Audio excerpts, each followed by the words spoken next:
The Galactic Council had laughed when Commander proposed the invasion of the small blue planet called Earth.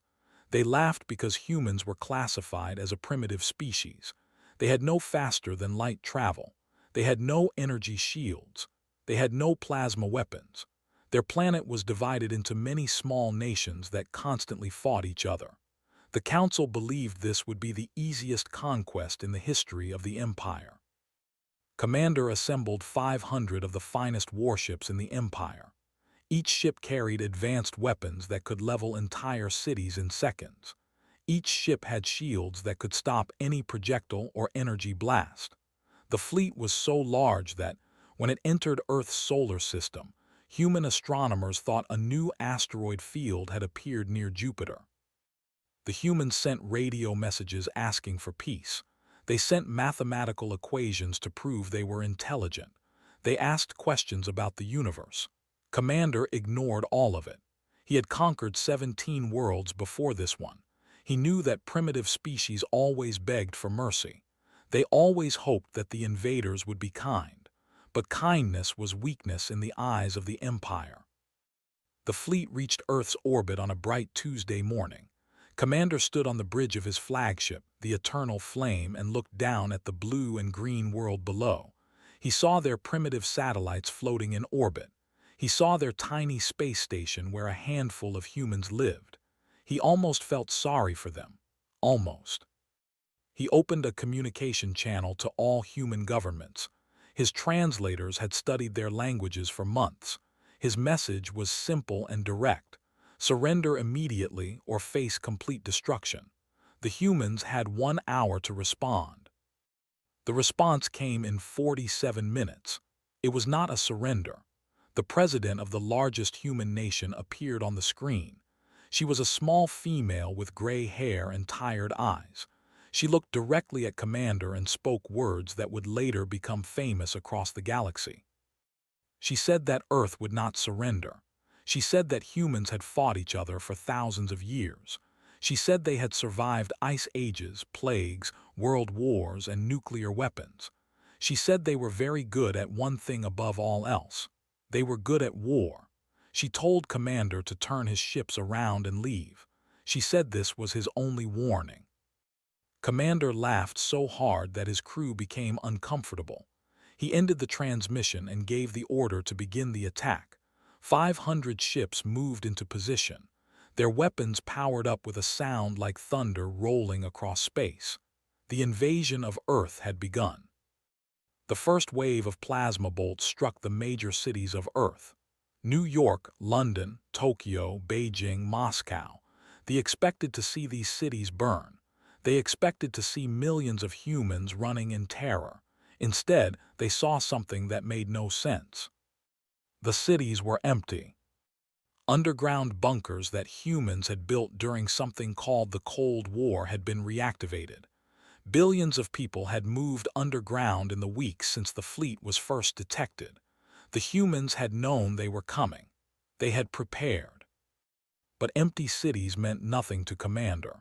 He would simply destroy everything on the surface and then dig the humans out like insects from the dirt. He ordered the second wave of attacks. This time, his ships targeted military installations across the planet. That was when the first ship exploded. It happened so fast that no one understood what had occurred. The ship called Righteous Fury simply ceased to exist.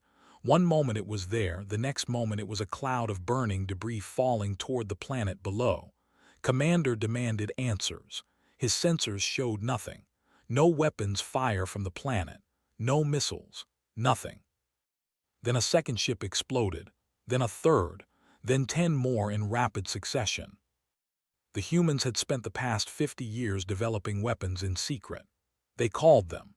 These weapons used electromagnetic force to launch projectiles at incredible speeds. The projectiles were simple metal rods, but they traveled so fast that they could punch through any shield they had ever created. The humans had built thousands of these weapons and hidden them across their planet. Commander screamed orders to return fire. His ships unleashed everything they had against the planet below. But the installations were deep underground, protected by hundreds of meters of rock and steel. The plasma bolts did nothing but create craters on the surface. The human military leaders had studied the alien fleet for weeks. They had analyzed its formation, its movements, its tactics.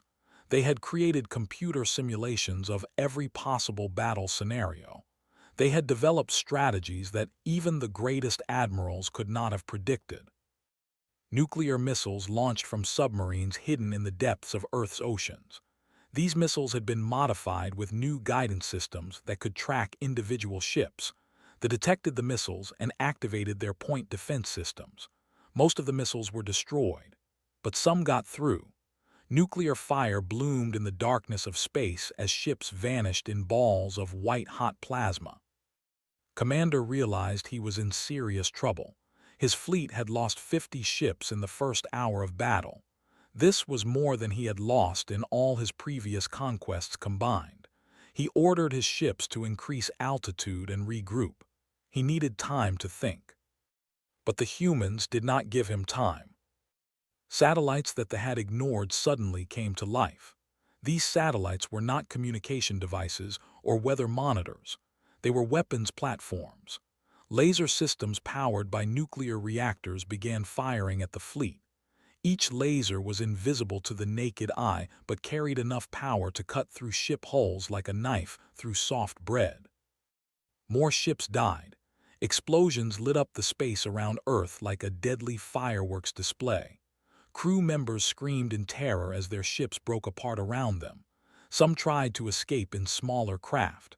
Human fighter jets rose from hidden airfields to hunt them down.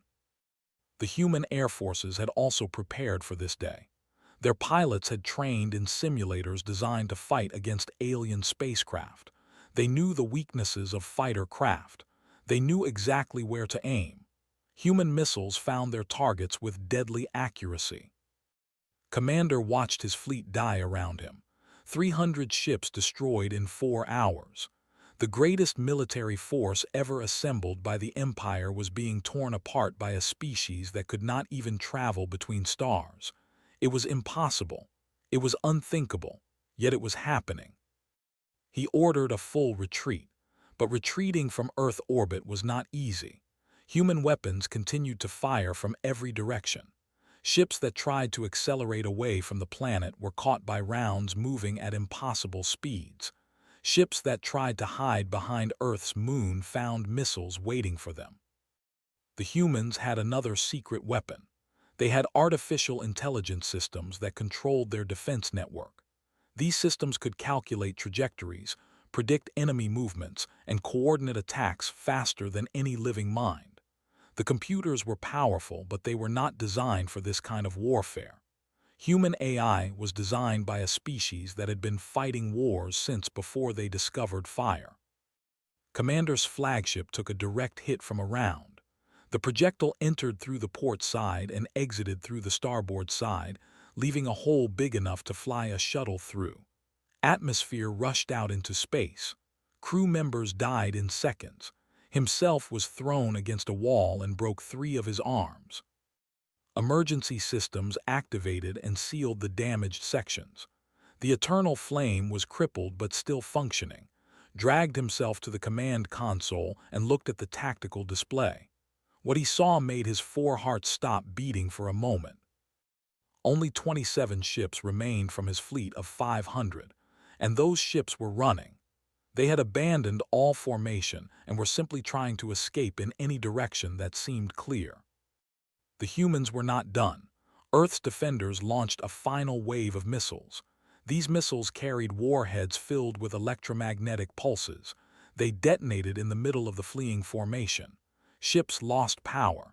Navigation systems failed. Engines shut down. 24 more ships went dark and began drifting helplessly in space. Human salvage teams would later capture these ships and their crews. The technology they recovered would advance human science by centuries, but that was a story for another time. Commander watched as only 3 ships, including his own, managed to escape Earth's gravity well and jump to faster than light speed. 3 ships out of 500. It was the greatest military disaster in the history of his species. When he finally returned to the Galactic Council, he was a broken creature. His career was over. His empire would never recover from this loss. But worse than all of that was the message he had to deliver. He had to tell the Council that Earth was not a planet of primitive savages. He told them that humans were different from every other species in the galaxy. They did not evolve in safety. Their planet was hostile. Their sun bombarded them with radiation. Their ecosystem tried to kill them every day. They had survived by fighting. They had survived by adapting. They had survived by becoming the most dangerous creatures their world had ever produced. Commander stood before the council and spoke the words that would change galactic politics forever. He said that humans were not to be conquered. They were not to be provoked. They were not to be underestimated. Every species in the galaxy had grown strong by avoiding conflict. Humans had grown strong by embracing it. He said that if the galaxy was smart, they would leave Earth alone.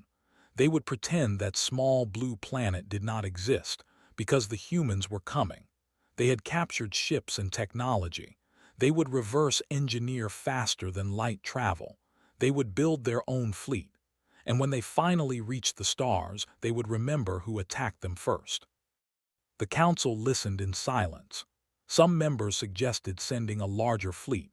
Surely 1,000 ships could succeed where 500 had failed. But the military advisors had done the calculations. Earth's defenses had barely been tested. The humans had held back their most powerful weapons. They had shown mercy by allowing 3 ships to escape. The Galactic Council declared Earth a forbidden zone. No ship was allowed within 1 light year of the human. This order would remain in effect for the next 200 years, until humans finally built their own starships and came to introduce themselves properly. When human ambassadors arrived at the council chambers for the first time, every species in the galaxy stood to greet them, not out of friendship, not out of respect, out of fear.